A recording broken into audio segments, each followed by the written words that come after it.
करेंगे बात खोड़ा इलाके की। सड़कों, गलियों का जाल, सब कुछ टूटा फूटा बदहाल। ये पंक्तियां दिल्ली से सटे इलाके खोड़ा के लिए हैं। लंबे वक्त से विकास की बाह जोत रहा खोड़ा नेताओं के झूठे वादे और लाल फीताशाही के चंगुल में फंसकर विकास से कोसों दूर खड़ा है। आज हम आपको दिखाएंगे कि क्यों अब तक बदहाल है खोड़ा और क्या भविष्य में खोड़ा के बदलने की कोई सूरत नजर आ भी रही है या फिर नहीं। मैं खोड़ा में हूँ, उस खोड़ा में जो 1984 के बाद से लगातार तेजी से बढ़ रहा है। आबादी तो बढ़ ही रही है, इसके साथ ही यहाँ की समस्याएं भी तेजी से बढ़ रही हैं।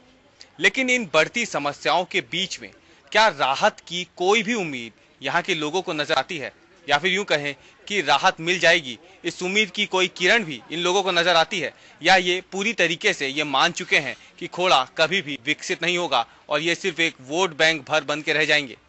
इन तमाम पहलुओं पर हम बात करेंगे अपनी इसी खास पेशकश में।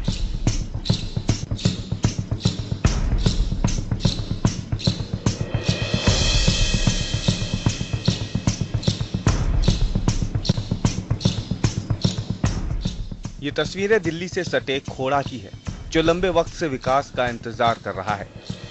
जहां दूसरे इलाके विकास की दौड़ में दम लगाकर दौड़ रहे हैं, वहीं खोड़ा वेंटिलेटर पर पहुंच गया है। खोड़ा की इसी बदहाली को दुनिया के सामने लाने के लिए हमने किया एक रियलिटी चेक।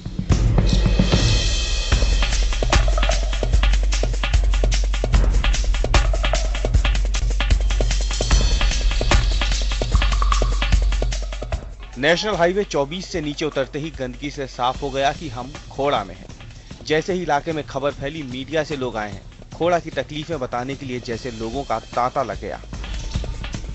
आप लोग खोड़ा में शायद ही कोई ऐसी जगह होगी जहां पर लोग बदहाली से परेशान ना हो। इस जगह हम खड़े हैं, इस जगह का नाम है वाल्मीकि चौक। खोड़ा के वाल्मीकि चौक की अगर हम बात करें तो यहाँ पर बरसात हो या ना हो, साल के 12 महीने इस तरीके के हालात होते हैं। जैसा अगर आप देखें तस्वीरों में किस तरीके से कीचड़ होता है इस पूरे इलाके में, कि कभी भी अगर कोई यहाँ से निकले तो गाड़ी जो है वो तो फंसती है, पैदल निकलना तो यहाँ से लगभग नामुमकिन है। अगर हम देखें यहाँ पर जिस तरीके से ऑटो निकल रहा है, ये लोग पैदल यहाँ से निकल ही नहीं सकते हो। शायद यही वजह, इस तरीके की हालात जब यहाँ पर साल भर होते हैं तो किस तरीके से लोगों को गुजरना पड़ता है, यहाँ से किस हाल में वो जी रहे हैं, इसे बताने के लिए हमारे इलाके की एक महिला जुड़ी हैं। इन्हीं से जानते हैं यहाँ पे कब से इस तरीके के हालात बने हुए हैं। हाँ तो जी कम से कम 20 साल हो गए, कम से कम 20 साल से हम यहाँ रह रहे हैं और कोई सुधार नहीं है। यहाँ के हालात इतने खराब है कि पैदल चलना तो दूर की बात, बाइक सवार तक रास्ते से बच के निकलने की कोशिश करते हैं।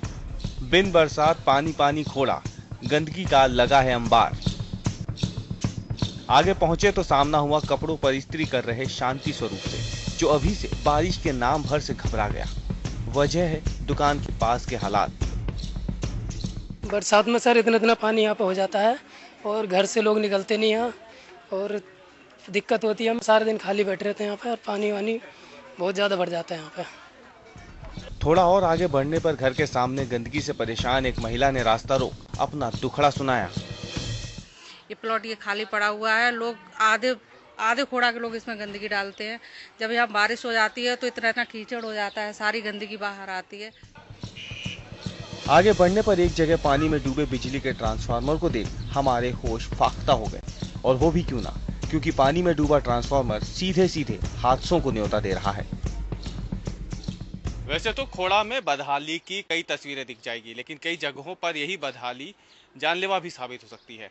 और इसकी सबसे बड़ी अगर हम वजह जाने तो वो ये है कि जिस जगह पर हम खड़े हैं, खोड़ा का सोम बाजार इलाका ये है, और यहाँ पर जिस तरीके से आप तस्वीरों में देख सकते हैं ये ट्रांसफार्मर है, लेकिन ये बंद नहीं है, ये चालू ट्रांसफार्मर है। इससे बिजली की सप्लाई लगातार होती रहती है और ये पूरी तरीके से पानी में डूबा हुआ है। जैसा कि आप तस्वीरों में भी देख रहे हैं, इस ट्रांसफार्मर से किसी भी वक्त एक बड़ा हादसा हो सकता है। छिटपुट घटना अभी भी होती है, कई जानवर इस ट्रांसफार्मर की चपेट में आकर मारे जा चुके हैं।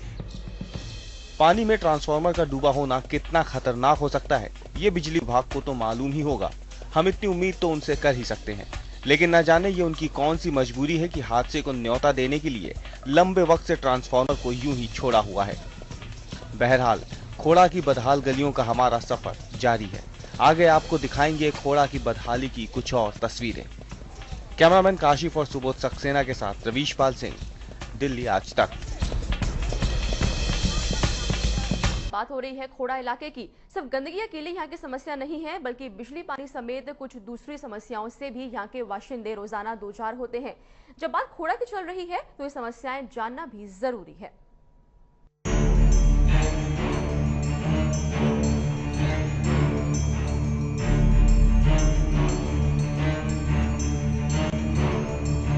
हमने आपको दिखाया था कैसे यहाँ के लोग गंदगी और खतरे के बीच जीने को मजबूर हैं। लेकिन इसके अलावा यहाँ रोजाना होने वाली बिजली कटौती भी लोगों की परेशानी की बड़ी वजह है। जितनी यहाँ बिजली जाती है उससे ज्यादा तो दूर दराज के किसी गांव में बिजली आती है। खोड़ा में रोजाना सुबह 6 से 9 बजे तक बिजली कटौती होती है, तो वहीं शाम 6 से 9 बजे भी बिजली नदारद ही रहती है। ये बिजली की शेड्यूल कटौती का समय है। इसके अलावा भी खोड़ा में बिजली की आंख मिचौली जारी रहती है। बिजली की समस्या तो बहुत ज़्यादा है। यहाँ बच्चों की पढ़ाई में बिजली से बहुत ज़्यादा दिक्कत आ रही है। 6 बजे से लेके 8 बजे तक 9 बजे तक का टाइम जो है बिजली कटने का है। उसके बाद फिर 2 बजे से लेके 4 बजे तक का टाइम है बिजली कटने का। और जो मेन टाइम बच्चों की पढ़ाई का होता है 6 बजे से लेके 9 बजे तक बच्चे अपने अपने घरों में पढ़ाई करते हैं, उस टाइम भी यहाँ पे बिजली की कटौती रहती है। और उसके अलावा कभी कोई फॉल्ट हो गया या कोई प्रॉब्लम आ गई तब भी यहाँ पे बिजली की जो कटौती है वो होती रहती है। खोड़ा में परेशानियां रोजमर्रा की जिंदगी का हिस्सा बन चुकी है। बिजली के हाल तो हमने देख लिए, अब पानी का जिक्र भी आता है। यहाँ जो भी हैंडपंप शासन की ओर से लगवाए गए थे वो सभी गिरते जलस्तर की भेंट चढ़ गए। नाली के पानी में लगभग पूरा डूब चुका ये हैंडपंप बदहाली की एक और कहानी खुद ही बयां कर रहा है। खोड़ा के लोग कभी प्यासे न रहे, इसके लिए कभी सरकार ने यहाँ पर 1000 के लगभग हैंडपंप लगवाए थे। लेकिन वक्त बीतने के साथ साथ जहाँ पानी का स्तर नीचे चलता गया, उसके साथ ही यहाँ पर जो नालियां हैं वो लगातार ऊपर उठती गई और हालत ये हो गई कि अब पीने का पानी जितने नीचे गया है लगभग उतनी ही ऊपर यहाँ पे नालियों का पानी, सीवर का पानी आ गया है। और उसी के चक्कर में यहाँ पे जो तमाम हैंडपंप खोदे गए तो उनमें से कई इस तरीके की नालियों की भेंट चढ़ गए। अगर आप ये देखें तो कभी ये हैंडपंप जमीन में बहुत ऊपर तक हुआ करता था और किसी काम के आता था, लोगों के कम से कम पानी पीने काम आता था। अब ना तो ये हैंडपंप किसी काम का रह गया है, ना ही यहाँ की पानी की व्यवस्था, क्योंकि जितने भी हैंडपंप यहाँ लगाए गए थे वो सब अब बंद हो चुके हैं। लोगों को पीने का पानी बाहर से मंगवाना पड़ता है, बोतल बंद पानी अब यहाँ के लोगों को नसीब होता है। जो भी गंदा पानी है नालियों का, जहाँ पर हम लोगों ने हैंडपंप लगवाए थे बहुत मेहनत से करके, जैसे तैसे किसी से मांग के, और वो हैंडपंप तो हमारे यहाँ लगे मगर वो कामयाब नहीं है। और लोगों ने जो समरसीवर लगाया है वो भी कामयाब नहीं है, क्योंकि नालियों का गंदा पानी की निकासी नहीं, गंदा पानी उसी के अंदर जा रहा है और वही फिल्टर होकर दोबारा ऊपर आता है, वही पीते हैं लोग। समस्याएं इतनी हैं कि लोगों को बाहर से बोतलें लाके 35-35, 40-40 रुपए में जो बेच रहे हैं, यहीं का खोड़ा का पानी है भर के वो लोग बेचते हैं और वही पीने पे मजबूर है। या जिनके पास पैसा नहीं है वो गंदा पानी पीने को आज मजबूर है। इतनी समस्याओं के बावजूद खोड़ा की आबादी तेजी से बढ़ी है, तो तेजी से रहने के लिए घर भी बने। लेकिन दूसरी तरफ कई घर खोड़ा के बेतरतीब निर्माण की भेंट चढ़ गए। कई लोगों ने घर की ऊंचाई के हिसाब से सड़क को भी ऊंचा कर दिया। नतीजा दूसरे कई घर जमीन में इतने धंसते चले गए कि सड़क पर चलते हुए छत पर खड़ी इस बच्ची से हाथ मिलाने के लिए भी हमें मशक्कत नहीं करनी पड़ी। आपको याद होगा दिल्ली के संगम विहार इलाके में हमने आपको एक ऐसा घर दिखाया था जो सड़क के लगातार ऊपर आने के चलते कई फुट नीचे दब गया था। खोड़ा में भी कमोबेश उसी हालत का हमें एक और घर मिल गया। अगर देखें आप इस जगह को, ये घर की छत है, वो छत जिस पर कभी सीढ़ी के सहारे लोग ऊपर चढ़ते थे। आज यहाँ पर सीढ़ी बेकार पड़ी हुई है, छत इतनी नीचे आ चुकी है कि लोग बिना किसी सहारे के ही छत पर चढ़ जाते हैं। लेकिन ये अकेला घर ऐसा नहीं है जो सड़क के ऊपर आने से लगातार नीचे जाते जा रहा है। उसके ठीक सामने के अगर हम दूसरे घर की बात करें तो वो भी इतना नीचे चला गया है कि लोगों को अब नीचे जाने के लिए सीढ़ी बनानी पड़ी है। और आप तस्वीरों में देख सकते हैं, ये वो घर है जो कई फुट नीचे जा चुका, तकरीबन 5 फुट से ज़्यादा ये मकान नीचे चला गया। और इसकी सबसे बड़ी वजह है कि लगातार लोग अपने घरों की ऊंचाई के हिसाब से यहाँ पे सड़क को मलबा डाल के ऊंचा करते जा रहे हैं। और सिर्फ ये मकान नीचे नहीं गया, इसके बाद सड़क इतनी ऊपर आ गई है कि उस मकान का फर्स्ट फ्लोर है जो मेरे हाथ की ऊंचाई पर है। तस्वीरें देखकर आपको अंदाजा हो ही गया होगा कि क्यों खोड़ा विकास की सड़क पर आगे बढ़ने की बजाय पीछे की ओर दौड़ रहा है, जबकि उससे सटे दिल्ली, नोएडा और गाजियाबाद विकास के नए आयाम कर रहे हैं। जिस तरीके से ब्यूटी पार्लर में मेकअप करके महिलाएं अपने आप को संवार लेती है, ठीक उसी तरीके से खोड़ा को संवारने के लिए भी एक बहुत बड़े मेकओवर की जरूरत है। लेकिन ये मेकओवर कब होगा, कब संवरेगा खोड़ा, कब यहाँ की बदहाली होगी दूर, ये अभी भी एक बड़ा सवाल है। खोड़ा कॉलोनी से कैमरामैन काशिफ सिद्दीकी के साथ रवीश पाल सिंह, दिल्ली आज तक। खोड़ा के विकास की राह में सबसे बड़ा रोड़ा है इसे अब तक नगर पालिका तक का दर्जा ना मिल पाना। तो क्या ये बात सरकार को पता नहीं है? अगर सरकार ये बात जानती है तो क्यों कदम उठाए नहीं जा रहे? हालांकि इसके लिए यहाँ के बाशिंदे लंबे वक्त से कोशिशें कर रहे हैं, लेकिन उनकी कोशिशों का नतीजा अब तक सिफर ही रहा।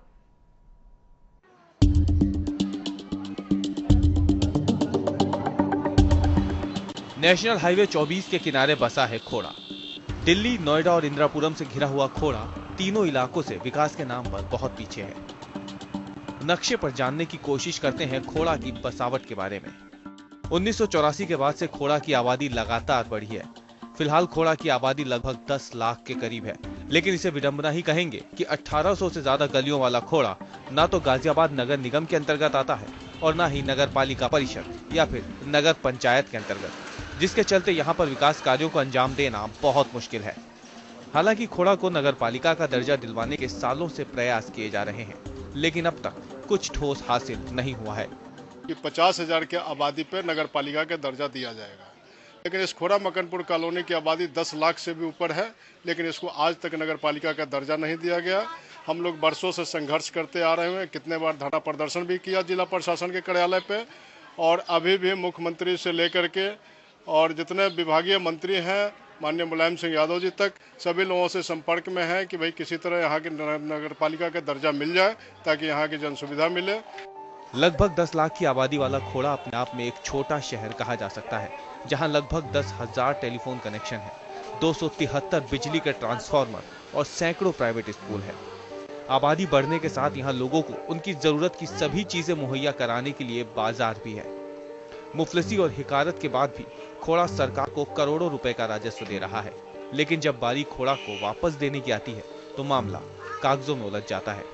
खोड़ा निवासियों की सुविधा के लिए यही है कि नाली मेन नाला बन जाएगा, सीवर का काम हो जाएगा, पीने के पानी की व्यवस्था होगी, रोड सड़कें सब बन जाएगी और इसके संचालन के लिए कमेटियां बनाई जाएगी जिसके चेयरमैन वगैरह होगा। यहाँ विधानसभा इसका निगम पार्षद टाइप का जो पार्षद सदस्य बनाए जाते हैं वो सदस्यों की चयन होगी और अलग इसका एक अथॉरिटी बन जाएगी, उस अथॉरिटी से यहाँ का विकास होगा।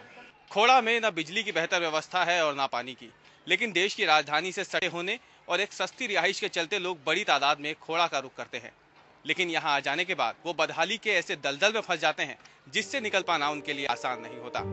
खोड़ा को अभी भी ग्राम पंचायत का दर्जा मिला हुआ है और ये उत्तर प्रदेश की सबसे बड़ी ग्राम पंचायत है। सालों से यहाँ रह रहे लोगों की माने तो खोड़ा शुरू से ही उपेक्षित रहा है।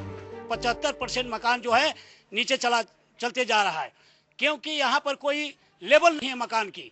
लोग मकान बनाते हैं 10 साल के बाद फिर नीचे चला जाता है। यहाँ के निवासी जितने कमाते हैं सारे अपने मकान में ही लगा देते हैं और यही कारण है कि जो पुअर वर्ग के लोग हैं, जो आर्थिक से पिछड़े लोग हैं, वो अपना मकान बेचकर पलायन होना शुरू कर दिया है। और यहाँ पर खोड़ा के लोगों को विकास के लिए आंदोलन हमेशा होते रहता है, लेकिन यहाँ पर हर एक राजनीतिक की पार्टियां जब बरसात होती है तो मेढक बोलता है, जब चुनाव होता है तो मेढक रूपी राजनीति टाई यहाँ करना शुरू करते हैं। दिल्ली, गाजियाबाद और नोएडा के बीच बसे खोड़ा की बदहाली पर ये थी हमारी खास रिपोर्ट। इस रिपोर्ट के जरिए हमने पूरी शिद्दत से खोड़ा की बदहाली को सामने रखा। अब जरूरत है सरकार की इच्छा शक्ति की। करोड़ों रुपए राजस्व वसूलने वाली सरकार अगर खोड़ा के लिए गंभीर होती है तो कागजों से निकलकर विकास को जमीन पर आने में वक्त नहीं लगेगा। खोड़ा में 150 से ज्यादा मोहल्ले हैं तो 1800 से ज्यादा गलियां भी हैं, लेकिन हर गली की कहानी एक ही है, कहानी बदहाली की। और यहाँ रहने वाले लोगों को भरोसा है कि खोड़ा को एक बार नगर पालिका का दर्जा मिल जाने से इन बदहाल गलियों की सूरत काफी हद तक बदल जाएगी। खोड़ा कॉलोनी से कैमरामैन काशिफ सिद्दीकी के साथ रवीश पाल से दिल्ली आज तक। तो ये थी हमारी खास पेशकश खोड़ा इलाके पर।